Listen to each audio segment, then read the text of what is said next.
Wasikilizaji wapendwa, karibu katika taarifa zetu za habari kutoka Jamhuri ya Kidemokrasia ya Kongo.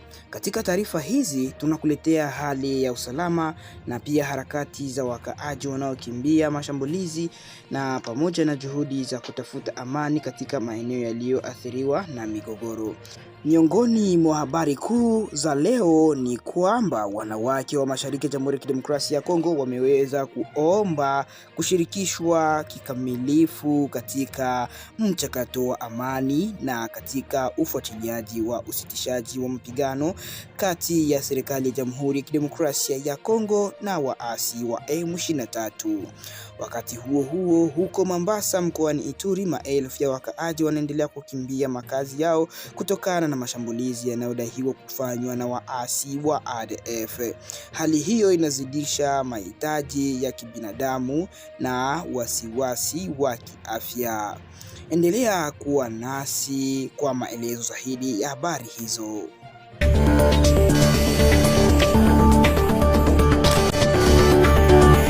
Maelfu ya wakaaji wameendelea kukimbia makazi yao katika maeneo mbalimbali ya wilaya ya Mombasa mkoani Ituri, mashariki mwa Jamhuri ya Kidemokrasia ya Kongo kutokana na mashambulizi yanayodaiwa kufanywa na ADF.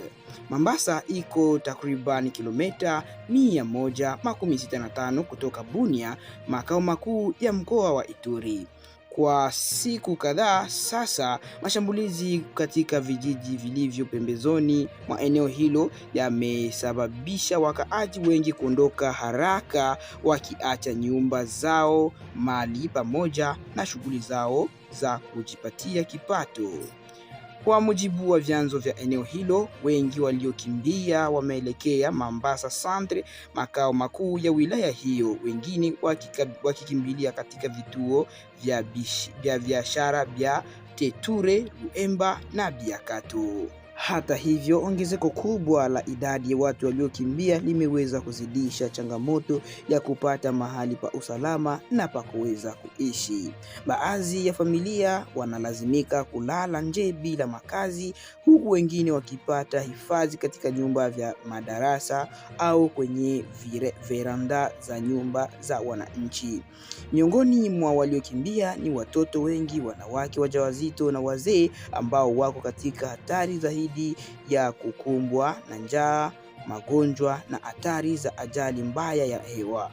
Mahitaji ya chakula, maji safi, malazi na huduma za afya yanaendelea kuongezeka katika maeneo yanayopokea wakimbizi hao wa ndani. Wasiwasi za kiafya zinaendelea kuongezeka katika maeneo hayo.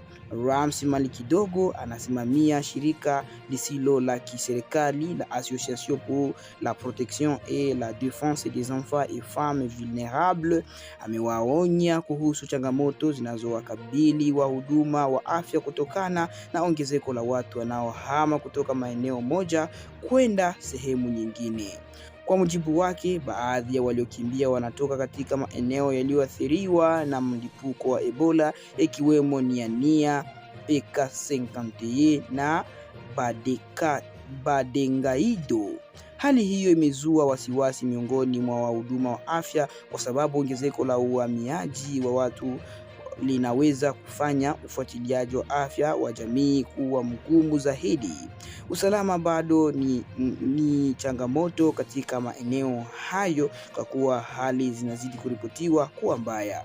Mbali na hali ya kibinadamu, ongezeko la watu katika Mombasa Centre linaongeza pia kuleta changamoto nyingine za kiusalama. Vyanzo vya eneo hilo vimeripoti kuongezeka kwa vitendo vya uhalifu na ujambazi mjini, hali inayozidisha hofu miongoni mwa wakaaji. Wakati huo operesheni za kijeshi zinaendeshwa na FARDC dhidi ya ADF kwa ushirikiano wa jeshi la Uganda UPDF pamoja na MONUSCO bado havijaweza kurejesha kikamili usalama wa kudumu katika maeneo yaliyoathiriwa. Kutokana na hali hiyo, mashirika ya kibinadamu pamoja na asasi za kiraia zinatoa wito wa kutolewa kwa msaada wa haraka kwa watu waliokimbia makazi yao. Wanataka pia hatua zaidi ziweze kuchukuliwa katika kuwalinda raia na kuhakikisha kuwa wakaaji wa maeneo yaliyoathiriwa na mashambulizi wanapata usalama wa kutosha, chakula, maji safi, makazi na huduma muhimu za kiafya. Hizo ni taarifa zetu ambazo tulikuwa tukikuandalia kutoka huko eneo za Mombasa, ambako wakimbiaji au wakimbizi wa vita wameweza kukimbilia ndani ya Mombasa Centre na kufanya msongamano wa kiafya uweze kuongezeka.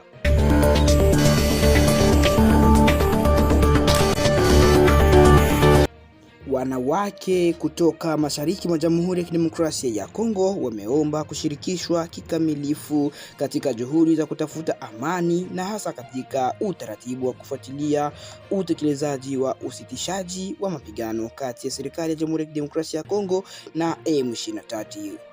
Ombi hilo lilitolewa Jumanne tarehe 11 Agosti mjini Goma, mji mkuu wa jimbo la Kivu Kaskazini, wakati wa kongamano la kitaifa lililolenga kujadili nafasi ya wanawake katika utaratibu wa ufuatiliaji wa usitishaji wa mapigano. Kongamano hilo liliandaliwa kwa njia ya ana kwa ana na mtandaoni chini ya uongozi wa kitengo cha jinsia cha MONUSCO. Walioshiriki katika kongamano hilo ni pamoja na wawakilishi wa taasisi za kitaifa, mashirika ya kiraia, viongozi wa wanawake pamoja na vijana. Katika mkutano huo, washiriki wameeleza kwamba wanawake, hasa wale wanaotoka katika maeneo yaliyoathiriwa na migogoro kwa Kivu Kaskazini na Ituri, wanapaswa kuwa na nafasi kubwa zaidi katika juhudi za kufuatilia suluhu ya migogoro hiyo. Wanawake hao pia wametaka kushirikishwa katika mchakato wa mazungumzo ya kitaifa unaotarajiwa kufanyika nchini humo. Kwa mujibu wa washiriki wa kongamano hilo, wanawake wana uzoefu wa moja kwa moja wa madhara ya migogoro katika jamii. Kwa hiyo wanapaswa kuwa sehemu ya mjadala na mifumo yanayolenga kurejesha amani badala ya kubaki watazamaji wa mchakato hiyo.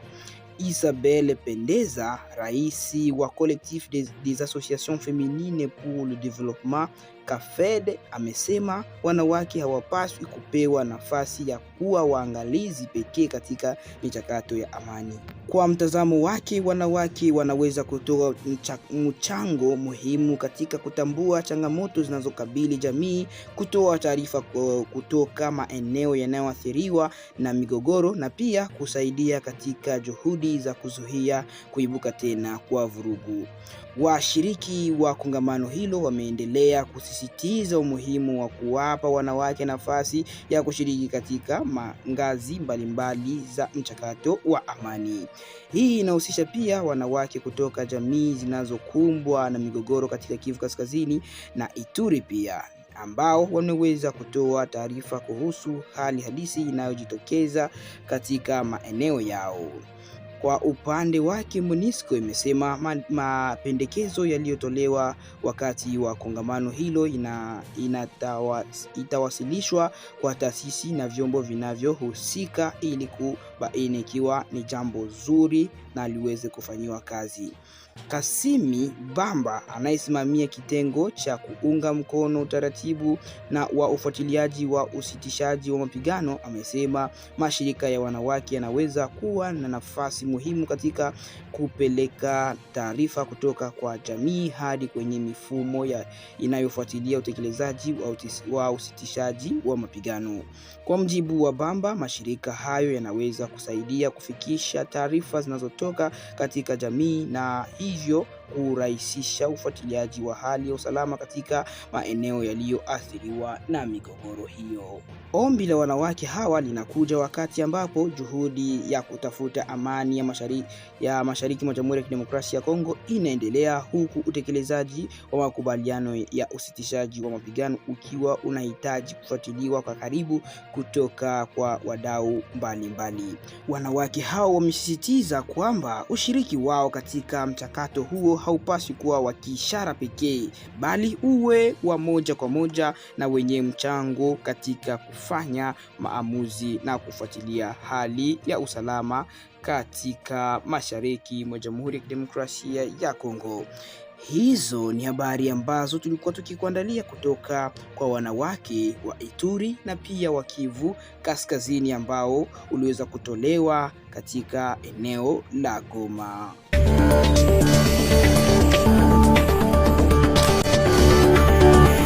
Acha basi tuzungumzie kuhusu tetemeko la ardhi ambalo liliweza kukumba nchi ya Colombia hapo Jumatatu tarehe 10 mwezi wa 8 na liweza kusababisha vifo vya watu 265 na kujeruhi takribani watu 3500. Hizo ni habari ambazo tuliweza kuthibitishwa na rais wa nchi ya Colombia ambaye anajulikana kama Abelardo de la Espriella. Tetemeko hilo la ardhi lilikuwa lenye nguvu kubwa hadi kuweza kufika kwenye 7.4 kwenye kipimo cha Richter na limesababisha uharibifu mkubwa katika maeneo ya magharibi mwa Colombia, hasa katika mji wa Cali pamoja na eneo la maarufu la utalii linalojulikana kama eneo la kahawa au Region du Café. Akizungumza Jumatano katika mkutano wa waandishi wa habari wa mji wa Bogota, Rais Abelardo de la Espriella amesema watu 496 bado hawajajulikana walipo, huku zaidi ya nyumba 11,000 zikiharibiwa kutokana na tetemeko hilo. Mamlaka zinaendelea na shughuli za kuokoa na kutafuta watu ambao hawajulikani walipo, wakati juhudi za kuwasaidia wa manusura au watu walionusurika na tetemeko hilo na waliojeruhiwa zikiendelewa katika maeneo yaliyoathiriwa. Tetemeko hilo limeacha uharibifu mkubwa wa miundombinu na kusababisha hali ngumu kwa maelfu ya wakaaji katika sehemu mbalimbali za magharibi mwa Colombia. Hizo ni habari ambazo tulikuwa tunakuandalia kutoka huko Colombia, ambako tetemeko la ardhi limeweza kusababisha uharibifu mkubwa na hivyo watu wengi kuweza kupoteza maisha, wengine wakiweza kujeruhiwa na wengine wakiweza kupotea, hawajulikani mahali walipo, na hivyo nyumba zaidi ya 11,000 zimeweza kuharibika kabisa, hali ambayo inazidi kusikitisha watu wengine.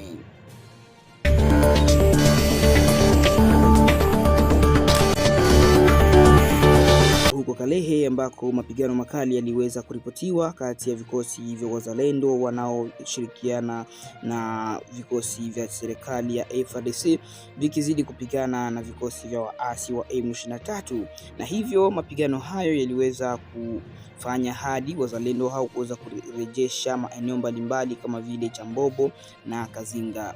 Mapigano makali yameendelea katika maeneo mbalimbali ya Kalehe mkoani Kivu Kusini, mashariki mwa Jamhuri ya Kidemokrasia ya Kongo, huku wapiganaji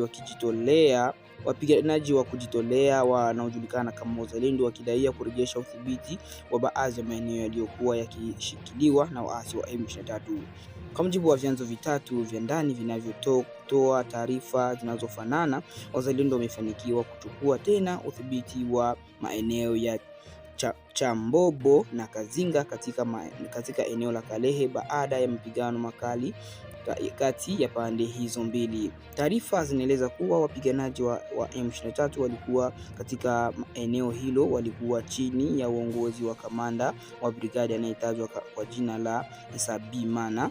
Baadaye Baada ya kukabiliwa na mashambulio makali kutoka kwa wazalendo, wapiganaji hao wa M23 wanaodaiwa kujiondoa katika Chambobo na Kazinga wakielekea katika eneo la Numbi pamoja na kwenye milima yanayozunguka Chamirongi. Kwa mujibu wa vyanzo hivyo, kujiondoa huko kunadaiwa kuwa na lengo la kujipanga upya na kuimarisha vikosi vyao kabla ya hatua nyingine za kijeshi kuweza kuanza.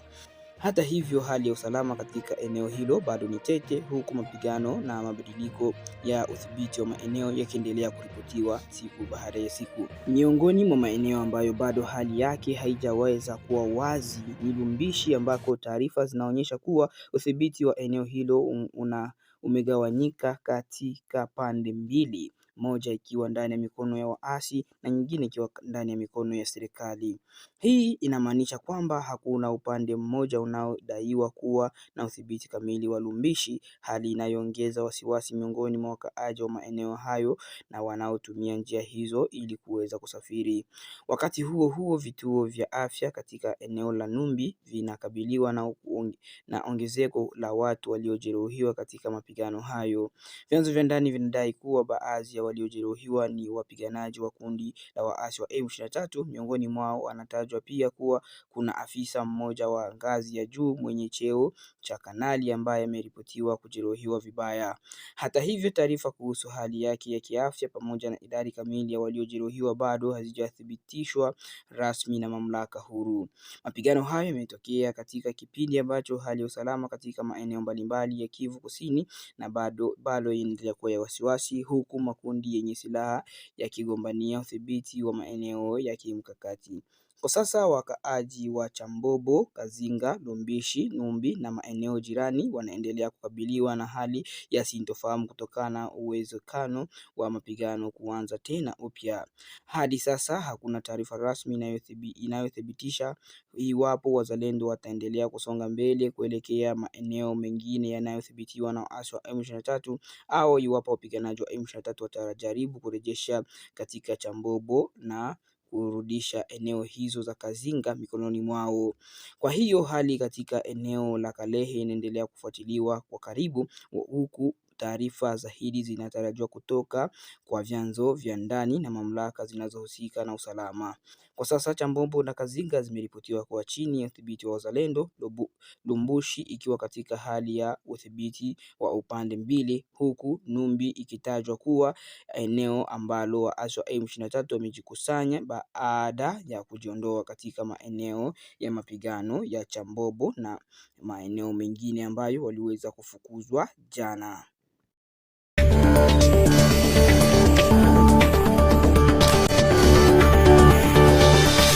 Hapo ndipo tunafikia mwisho wa taarifa zetu za habari kutoka mashariki mwa Jamhuri ya Kidemokrasia ya Kongo. Tumekuletea ombi la wanawake wa mashariki ya Jamhuri ya Kidemokrasia ya Kongo ya kuweza kushirikishwa zaidi katika juhudi za amani na ufuatiliaji wa usitishaji wa mapigano, pamoja na hali ya maelfu ya wakimbizi wanaokimbia makazi yao huko Mombasa wakikimbia mashambulizi yanayofanywa na ADF. Wakaaji hao wakiendelea kukabiliwa na changamoto ambazo zinatokana na ukosefu wa makazi, ukosefu wa chakula, ukosefu wa maji na pia ukosefu wa huduma za afya. Kwa habari zaidi kutoka DRC na eneo la Maziwa Makuu, endelea kuwa nasi kupitia Kivu News Info. Usisahau kufuatilia na kujisubscribe na kushirikisha taarifa hizi zetu kwa wengine. Asante kwa kuwa pamoja nasi na tukutanane tena katika taarifa nyingine ya habari. Kwaheri na uwe na wakati mwema.